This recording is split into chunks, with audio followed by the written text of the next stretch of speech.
नमस्कार सभी को। आप सभी का आपके अपने इस YouTube चैनल पर हार्दिक स्वागत है।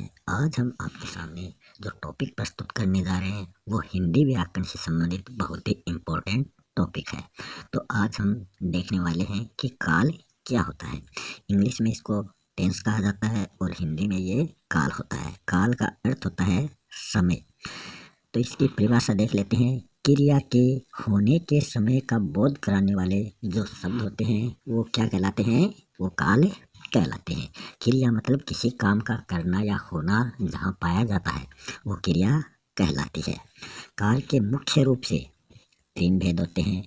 वो कौन कौन से होते हैं? भूतकाल, वर्तमान काल और भविष्यत काल। तो भूतकाल का अर्थ होता है जो समय पहले जा चुका है। जैसे आज जो समय चल रहा है वो वर्तमान काल है और कल जो इससे पहले वाला दिन चला गया वो भूतकाल के अंतर्गत आ गया और आज से आगे वाला जो दिन आएगा वो वर्तमान काल के अंतर्गत आ जाता है। तो भूतकाल होता है बीत चुका समय, कि जो समय गुजर चुका है वो भूतकाल के अंतर्गत आता है। जैसे इसका एग्जाम्पल है वर्षा हो चुकी। तो वर्षा हो चुकी मतलब ये पूर्ण हो चुका है ये काम। तो ये काम पहले ही पूर्ण हो चुका है तो ये सामान्य भूत है। इसमें हमें सामान्य भूत की जानकारी इस वाक्य के अंतर्गत प्राप्त हो रही है। दूसरा एग्जाम्पल देखें, रामू शहर गया। रामू शहर गया तो ये आसन भूत है। इसमें क्या है कि अभी कार्य पूर्ण नहीं हुआ है, अभी वो कार्य क्या है, अभी वो कार्य चल रहा है। तो रामू शहर गया तो अभी वो पहुंचा नहीं है। रामू शहर चला गया था होता तो वो पूर्ण हो जाता। तो ये अभी कार्य पूर्ण नहीं है।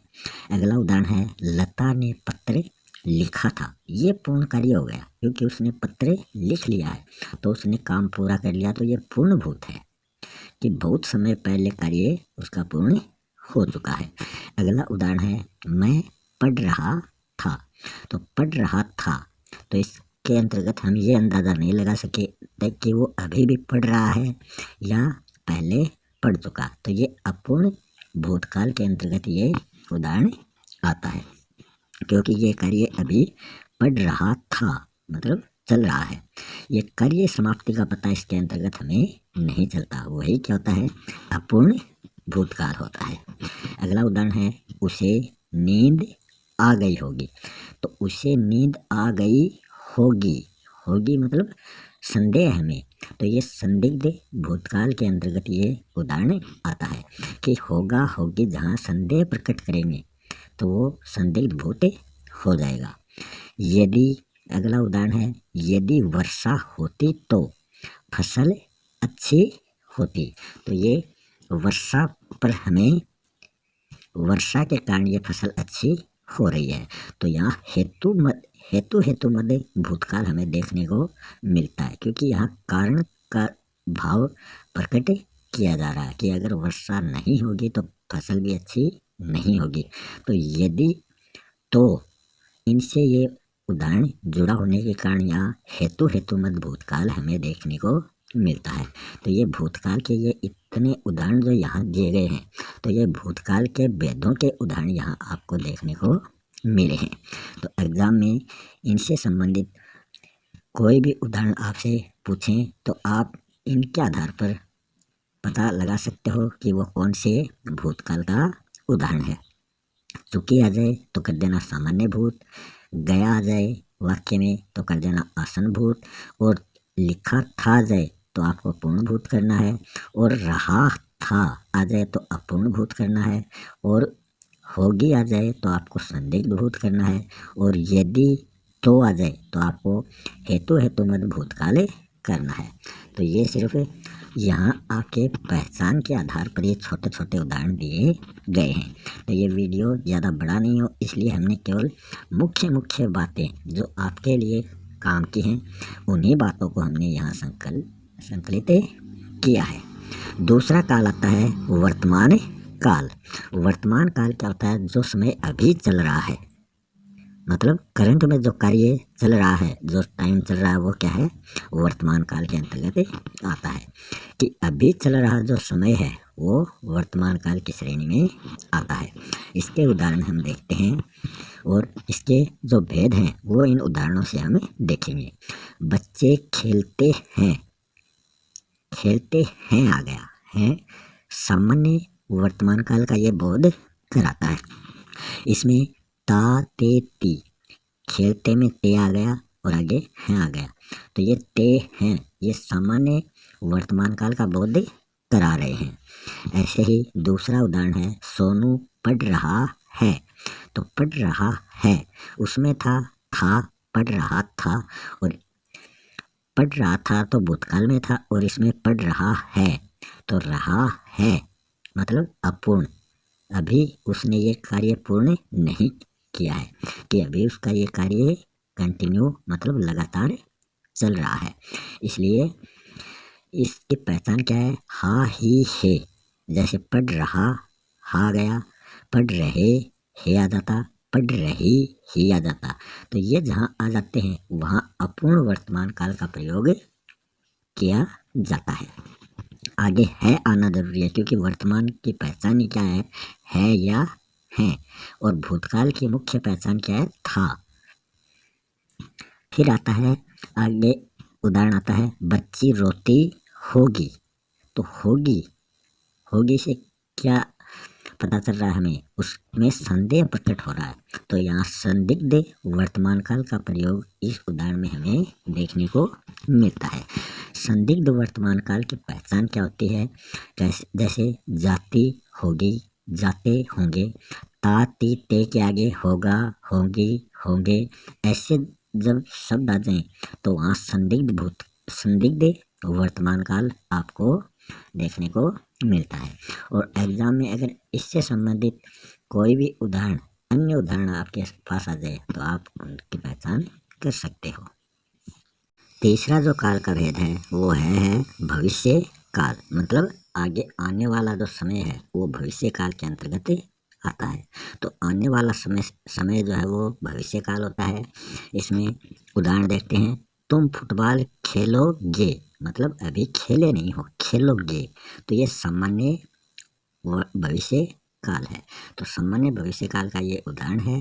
और फिर शायद आज वर्षा होगी, मतलब हुई नहीं है, होगी, और वो भी शायद, तो यहाँ संभावना प्रकट होने के कारण संभाव्य भविष्यत काल है। तो भविष्य काल जो है उसके दो भेद हैं, सामान्य भविष्य और संभाव्य भविष्य। दोनों के उदाहरण आपके सामने प्रस्तुत किए गए हैं। वर्तमान काल के सामान्य वर्तमान काल, अपूर्ण वर्तमान काल और संदिग्ध वर्तमान काल, ये तीन भेद होते हैं और तीनों के उदाहरण यहाँ दिए गए हैं।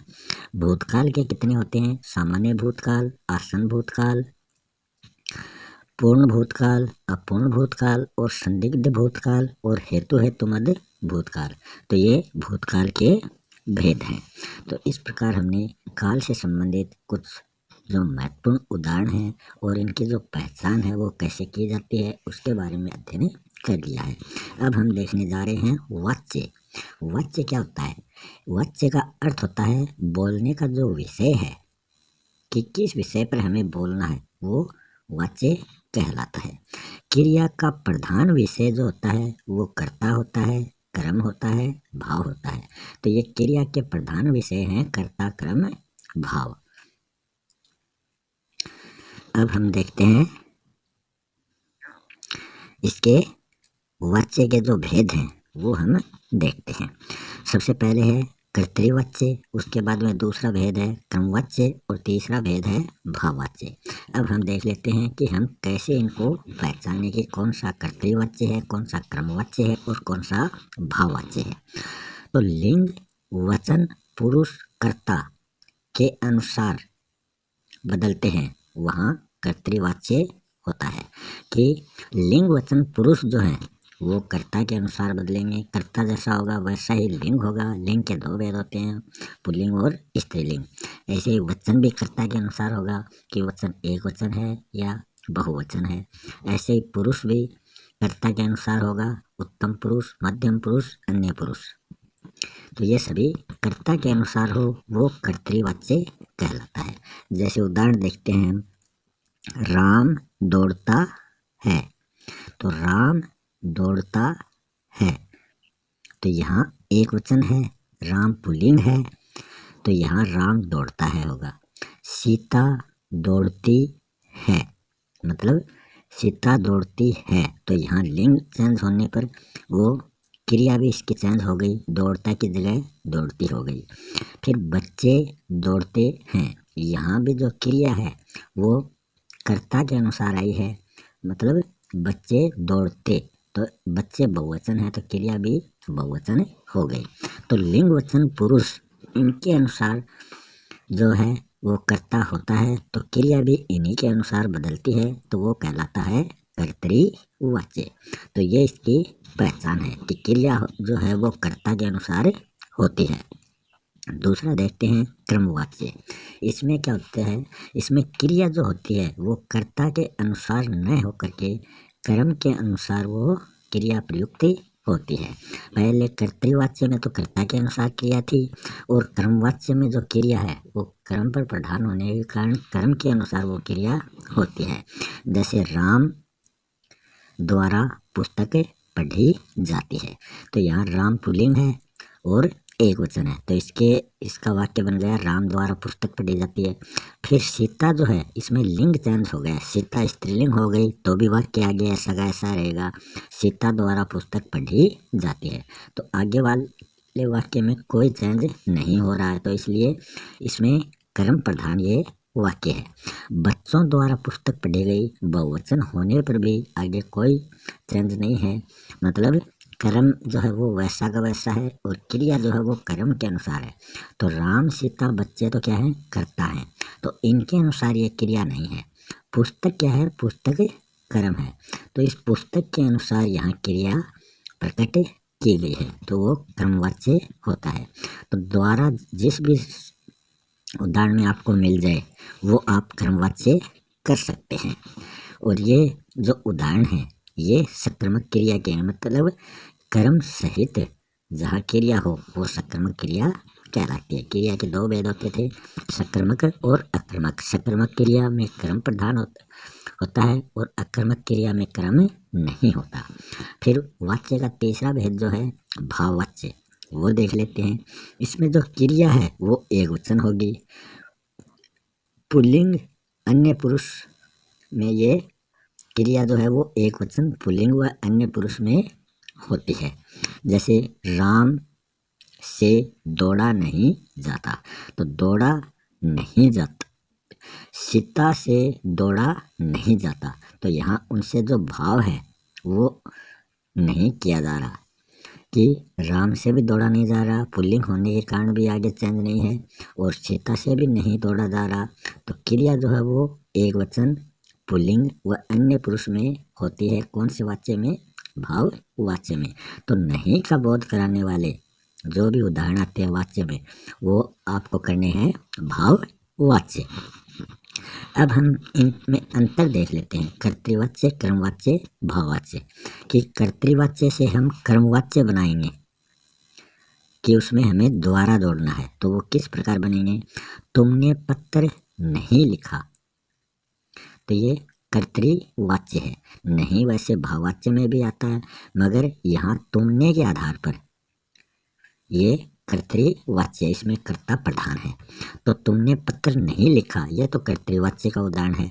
इसको कर्मवाच्य में बदल लिखेंगे तो लिखेंगे तुमसे पत्र नहीं लिखा गया, कि तुमसे, तुमने, ने की जगह से आ गया, तो तुमसे पत्र नहीं लिखा गया, ये कर्मवाच्य हो जाता है।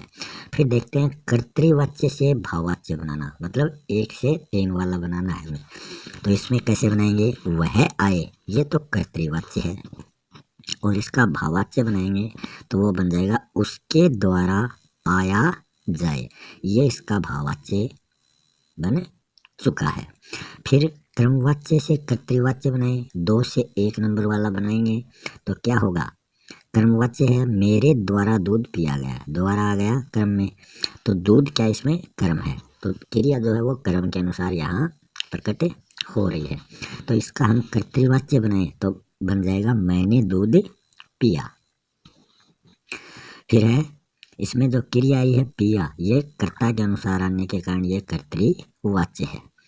भाववाच्य से कर्तृवाच्य बनाना, तो भाववाच्य का है उनसे दौड़ा गया या उनसे दौड़ा नहीं गया, ऐसे ये भाववाच्य बन जाते हैं।